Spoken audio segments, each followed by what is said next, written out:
Nationalisation اقدام برا نہ تھا، بلکہ اسے اس اقتدام کو کرنے کے بعد اس کے تقاضے پورے نہ کرنا، جس کے باعث صنعتیں برباد ہو گئی، خسارے میں چلی گئی اور بند ہو گئی اور معیشت کو تباہ کن دھچکا لگا، وہ برا تھا۔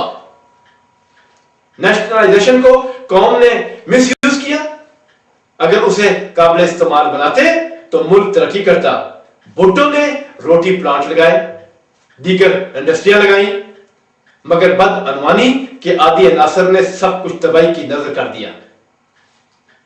جنرل ضیاء الحق کے دور میں معاشرے کو، قوم کو ہیروئن اور کلاشنکوف کا کلچر ملا، جبکہ فوج کو عسکری بینک، عسکری پلازے، عسکری ویلاز، عسکری فیکٹریاں ملی، جو امریکہ نے اربوں ڈالر بغیر کسی ریکارڈ کے جنرل ضیاء کو دیے تاکہ روسیوں کے خلاف مجاہدین کو دیے جائیں۔ وہ اربوں ڈالر کوئی نہیں جانتا کہ کہاں گئے۔ اسی طرح کشمیر کے زلزلے کے دوران اربوں ڈالر جنرل مشرف صاحب کو دیے گئے، جو آج کل صدر ہیں ان کو دیے گئے۔ ان ڈالروں کا کچھ معلوم نہیں کہ وہ کہاں گئے۔ یوں نواز شریف دور میں عارضی بنیادوں کے کام ہوئے، ٹیکسی اسکیم، سبز انقلاب، اس طرح قرضہ مکاؤ مہم کے علاوہ اربوں روپے کوئی نہیں جانتا کہاں گیا۔ رائے بینک کا مال کہاں سے کھڑا ہوا کچھ معلوم نہیں۔ بے نظیر بھٹو مرحومہ کے دور میں کسی قسم کی صنعتی ترقی نہیں ہوئی، یہ ریکارڈ ہے۔ اور رہی بات 12 ارب ڈالر کا حساب کہاں ہے اور کیسے معاف کر دیے گئے؟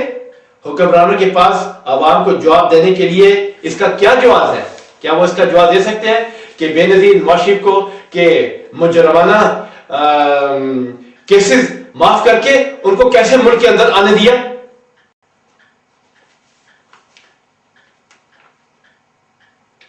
دونوں پارٹیوں نے، بلکہ تمام پارٹیوں نے صرف نعرے بازی کی، عوام کی آنکھوں میں دھول جھونکی اور اپنے حوالیوں کی جیبیں کروڑوں اربوں روپوں سے ٹھونسا ٹھونسی کی، جو قوم کے ساتھ بہت بڑی زیادتی کی ان لوگوں نے۔ اور پھر دوبارہ وزیر بننے کے لیے اور پرائم منسٹر بننے کے لیے ملک میں نہ جانے کن چہروں کے ساتھ تشریف لے آئے، اور عوام بھی ان کو ایکسپٹ کر رہی ہے، جانتے ہوئے کہ وہ لوگ بدکار ہیں، جانبدار نہیں ہیں، پھر بھی پوری دنیا کے پڑھے لکھے ان پڑھ عوام سب کی سب ان کے پیچھے دوبارہ لگ گئی ہے ان پڑھوں کی طرح۔ سو ان پڑھ بھی اور پڑھے لکھوں میں کوئی فرق نہیں رہا، معافی کے ساتھ۔ میرے خیال میں جنرل ایوب خان کے 10 سالہ دور حکومت کے بعد یا پہلے کسی حکومت نے کوئی قابل ذکر کام نہیں کیے۔ اس لحاظ سے یہ کہنا مشکل ہے کہ فوجی یا سول حکمرانوں میں سے کسی نے ملک کی بہتری کے لیے کام کیا ہو۔ اب کریں بات جمہوریت کی، تو پاکستان میں جمہوریت کا گلا اگر فوجی حکمرانوں نے گھونٹا تو اس گلا گھونٹنے کے لیے فوجیوں کو ہاتھ سیاستدانوں نے ہی مہیا کیے، بلکہ ایسا کہیں کہ بازو فوجیوں کے اور ہاتھ سیاستدانوں کے ہوتے ہیں۔ ایسے ہی سیاسی دہنگا مشکتیاں، سیاسی محاذرائیاں، افراتفری، ہلڑ بازی، اسمبلیوں کو مچھلی بازار بنا دینا، مخالفین کے خلاف انتقامی کارروائیاں، منتخب حکمرانوں کا ملکی امور کے فیصلوں میں اسمبلیوں کو اعتماد میں نہ لینا، حدوں سے تجاوز کر دینا، مانیاں کرنا اور نہ جانے کیا کیا۔ ایسے میں جب حکمران بے حس ہو جائیں تو پھر فوج کو آنا پڑتا ہے۔ آج صدر پرویز مشرف کی حکومت میں اکثر وزراء سابق کرپٹ حکومتوں کے ہی ہیں۔ ایسا ہی تب ہوا جب جنرل ضیاء الحق نے بھٹو کو ہٹایا۔ ہمارے ملک میں کرپٹ سیاستدان اور کرپٹ چند جرنلسٹ کا کردار اس قدر مسخ ہے کہ انسان کو یقین کرنا مشکل ہے۔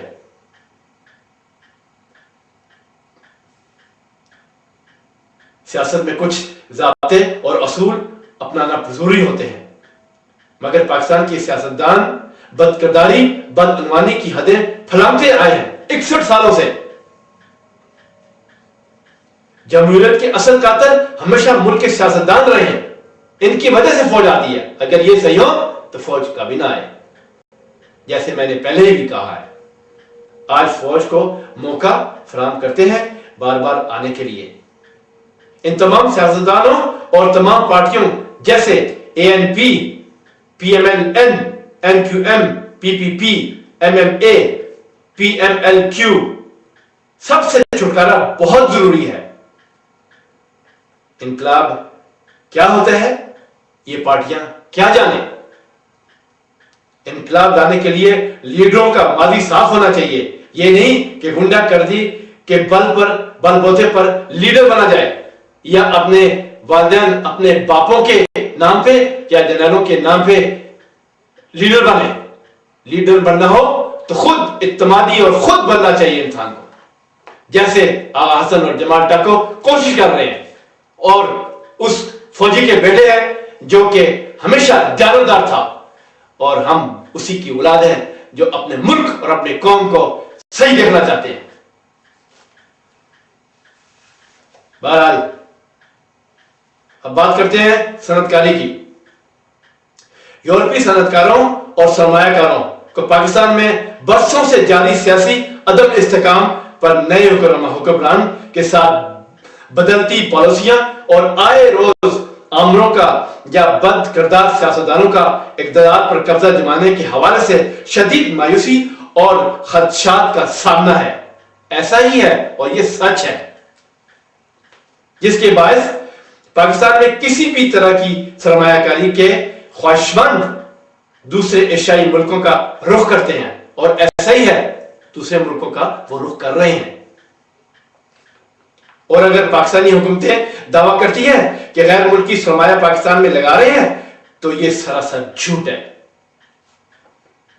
یہاں یورپی ممالک کے بڑے بڑے بزنس مین پاکستان میں سرمایہ کار لگانا چاہتے ہیں، مگر جو حالات چل رہے ہیں جو کبھی ٹھیک ہونے والے نہیں، کون رسک لے گا اپنے بزنس اور کاروبار وہاں لگانے کے لیے؟ ہمارے ملک کے ہر فرد کو تحفظ اور روزگار ملے، اگر غیر ملکی فیکٹریاں لگیں، غیر ملکی تجارت ہو، غربت ختم ہو، بے روزگاری ختم ہو، مہنگائی ختم ہو، نوکریاں ملیں، دفتر بنے، بزنس بڑھے، کھیل چلے، تعمیر و ترقی ہو، زندگی کا ڈسپلن بنے، اسکول بنے، کالجز بنے، یونیورسٹیز بنے، اور فوجی اور سول کا ماحول ایسا ہی ہو جیسے یورپ میں۔ کوئی سیاسی پارٹی دوسری پارٹی کو قتل نہ کرے، جیسے یورپ میں کوئی کسی پارٹی کو دوسری پارٹی کو قتل نہیں کرتی۔